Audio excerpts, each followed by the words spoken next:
Welcome, my friends, and welcome to another exciting episode of Fishing Without Bait, a lifetime without definitive expectations where we help people explode into their lives through full impact mindfulness.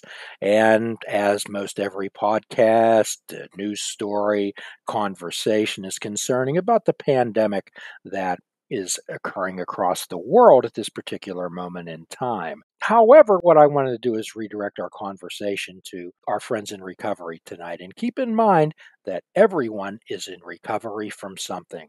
Everyone is recovering from something. So the idea is that I've been seeing a lot of stories about, gee, I'm concerned about my recovery. I'm afraid that I only have one more left. I'm concerned. I'm afraid. I'm frightened. But the first thing I want everyone out there to understand that I consider everyone in recovery or everyone who is considering getting into recovery as my hero. Those are people that I look up to. So, Mike, when you consider the connotation of a hero, what comes to your mind? Somebody selfless that helps others. Yes, somebody that's selfless, helps others, and overcomes some type of an obstacle or odd to achieve a goal.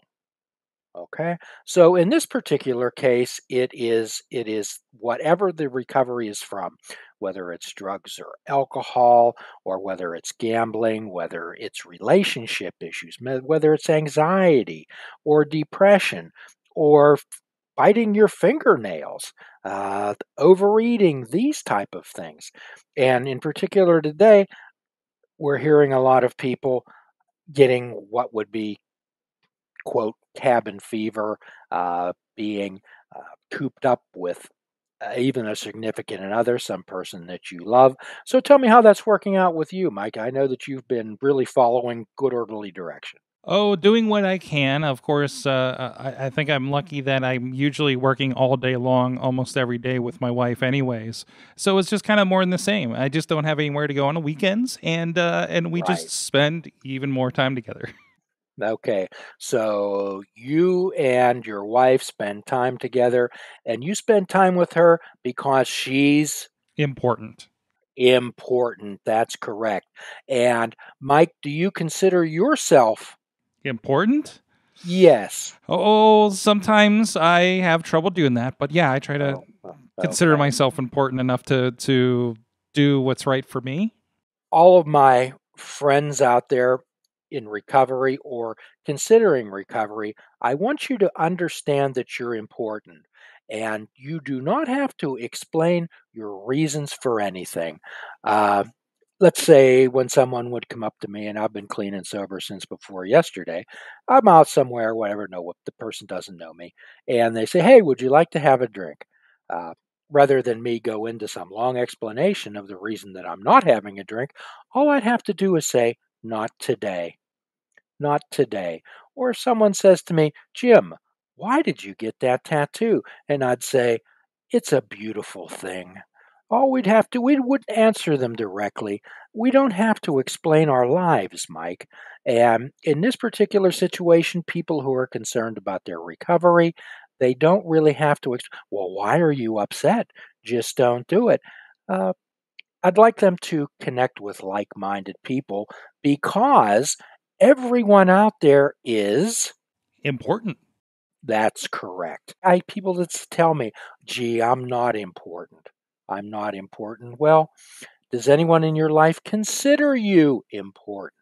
Does anyone in your life consider you important, Mike? Oh, my wife does. My mom, who keeps calling me to make sure I'm okay. Yes. So who are you? Who are you or anyone to deny another person their thoughts and feelings? If they consider you important and tell you so, who are you to turn that down? So many people deflect those type of compliments. Did you ever deflect compliments in your life, Mike? Oh, I'm really bad about that. Actually, I can't take a compliment very well. Even just accepting happy birthdays are a problem sometimes. Ah, okay. Many people deflect those and they get embarrassed or awkward. However, what on previous podcasts we've asked people to just simply say thank you. So let me give you an example of that. If someone gives you a birthday gift and you don't say thank you, you just look at it and say, oh, gee, I've already got one of these, and you throw it on the floor. That's the same thing as you deflecting a compliment. You're disrespecting that other person.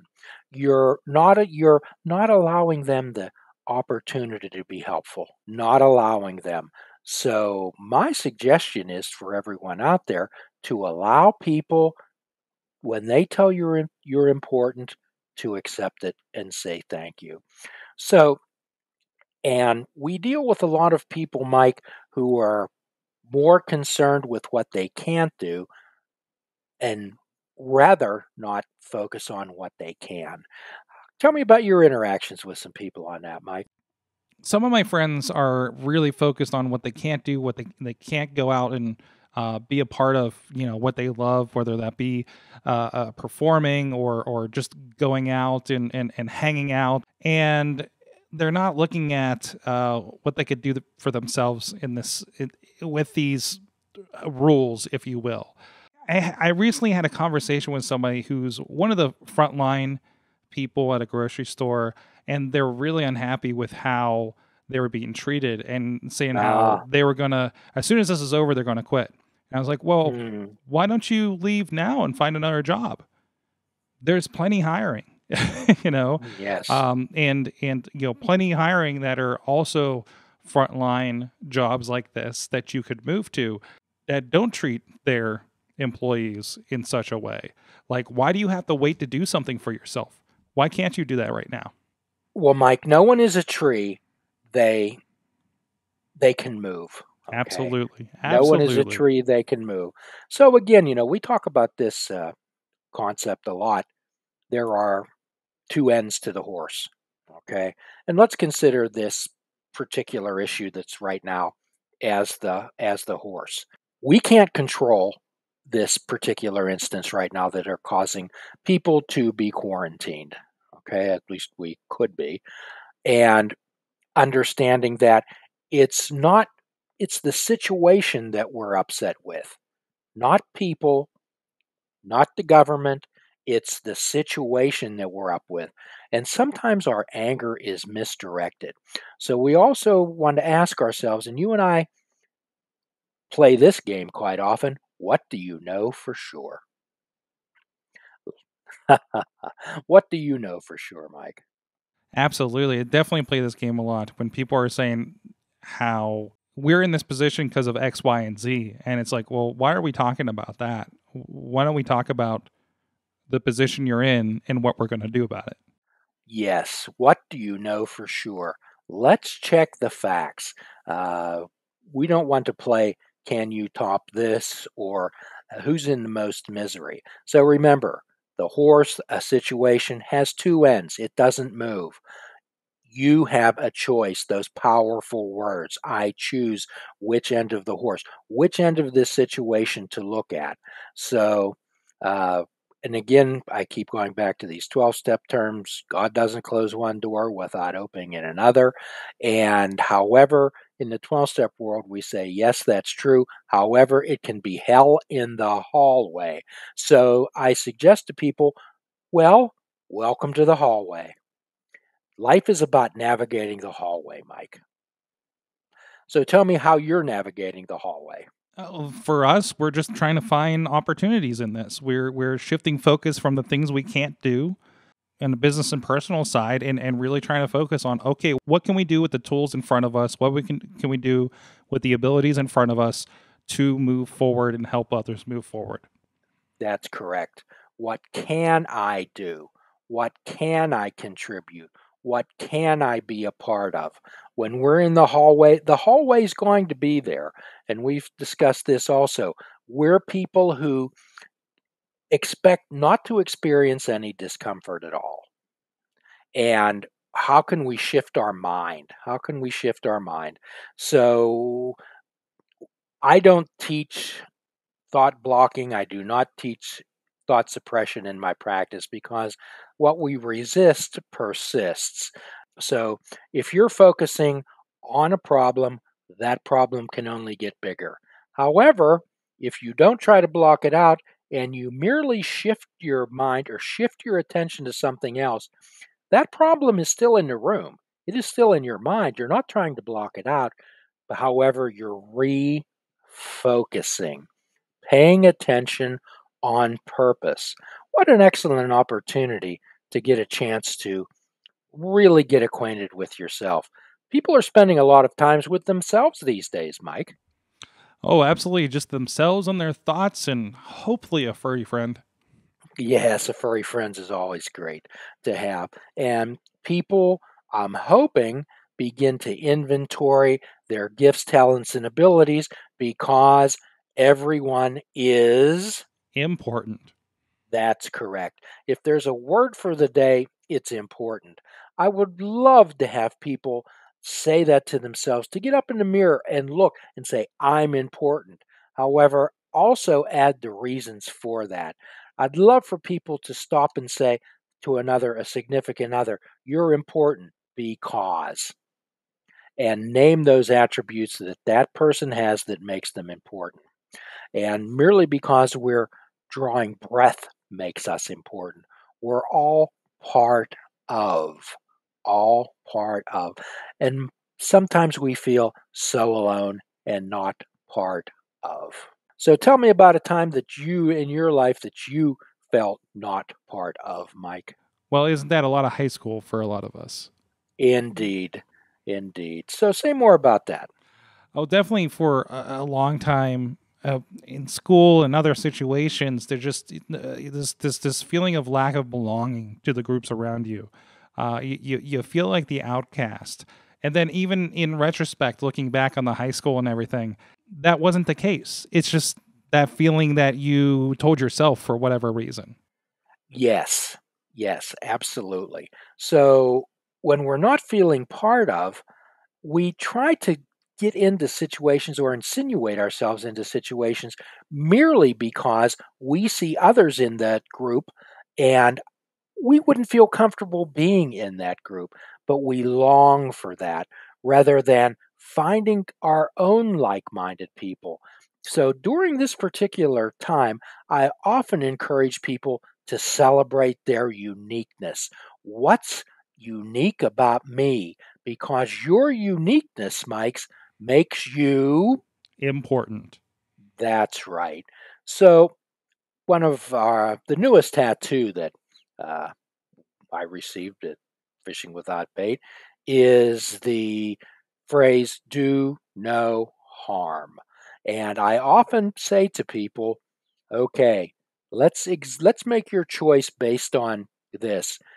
Will this be doing any intentional harm to anyone or anything?" And if the answer is no, then please go ahead and do it. Your choices make you Important. important. That's right. Important. Every one of your actions is important. Everything that you do is important. If people want to go back, they can go back to where we talked about the chaos effect, the butterfly effect, and how everyone's actions interact with other people's actions also. Everyone out there is important. I have a feeling that Fred Rogers would agree with that. I have a feeling. So when things are going bad and things are going tough and you feel like there's no one there and the only thing that's on the news is people behaving really poorly, Mr. Rogers always used to suggest look for the helpers. There's always helpers. So I know that sometimes these words may seem like they're coming out of the sky and they're just platitudes. However, what we want to do and we could do is place action and effort behind that. The action and effort behind that. Do you recall when we did an episode on placing immediacy on how we think and feel, Mike? Yeah, I think I do. Okay. So, what I do is I try to help people understand that feelings are like puffs of smoke. They'll blow away in the wind unless we attach our thoughts to them, and they will stretch out into this rope that stretches us out almost into infinity. This is one of the reasons, not the sole one, why people remain in depression and anxiety, and also poor relationships or jobs that they don't like, or in a home or a situation that they don't like. We attach our thoughts to them. And for my friends out in recovery, when I used to sit on the couch and every day I would make a firm resolve, Mike, that I wasn't going to use today. I'd make that firm resolve. But then this little persecutor, this little thing in my mind would say, "Forever? Do you mean that you're not going to have fun or do this forever?" Mike, our minds can't comprehend forever. So, what I'm asking people to do is label and identify how they feel. So, when people have urges or they have cravings, we say to them, okay, you're allowed to. However, add to that, I feel like using at the moment or at present or right now. And that feeling will pass. We've talked about that 5 minute rule, Mike, where we say, okay, I'll wait 5 minutes before I buy this. I'll wait 5 minutes before I do this.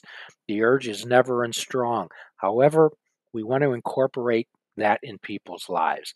So I'm sure that you run into some people that are complainers. Absolutely. Uh-huh. So when someone tells you that they're so angry or they're so upset, do you ever add, yes, you are right now?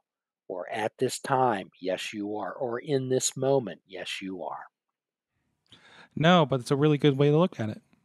Yes, in this moment you are. You're validating them and helping them understand that, yes, they're upset or yes, they're angry in this moment.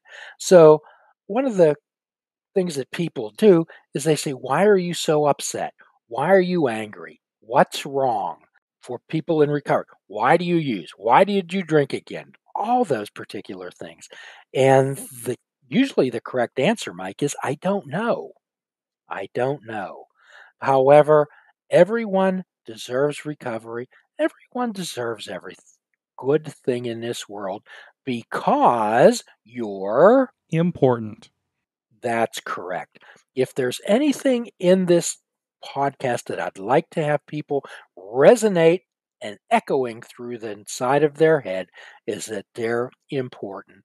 So, one of the things, rather than ask people why or say, oh, no, you're not, and try to convince them that they are, I would say, okay, convince me you're not. If someone comes to me and says, I know that therapy won't help me, I'd say, okay, convince me. Convince me it won't help you. And if you can convince me, then our time together is over. And Mike, I haven't had anybody convince me yet. You got a perfect track record. So I just don't buy into a defeatist attitude. I don't buy into that. So, and again, we talk about shifting the mind. Which end of the horse are you looking at? Uh, Tell me about, have you talked to any friends that are really down in the dumps? They're upset, they're depressed about this particular situation. Oh, absolutely. And it's the biggest thing that kind of gets them is the fear of the unknown. Hmm. There's our old friend Fear again. Okay. So, once again, and we'll kind of end the podcast with this today, Mike, which is a mind of uncertainty and a mind of worry leads to anxiety, worry, and fear, a mind of uncertainty. So I'm suggesting to everyone out there that they check the facts. What do they know for sure? And go to trusted sources, not Dr. Google or Aunt Mary's cousin Joe that overheard at the local body shop something. So verify it and check the facts. I want everybody out there to know that you're important. Everybody out there in recovery, I consider a hero because when you're involved in some type of addictive behavior, it's the hardest full time job you'll ever have in your life.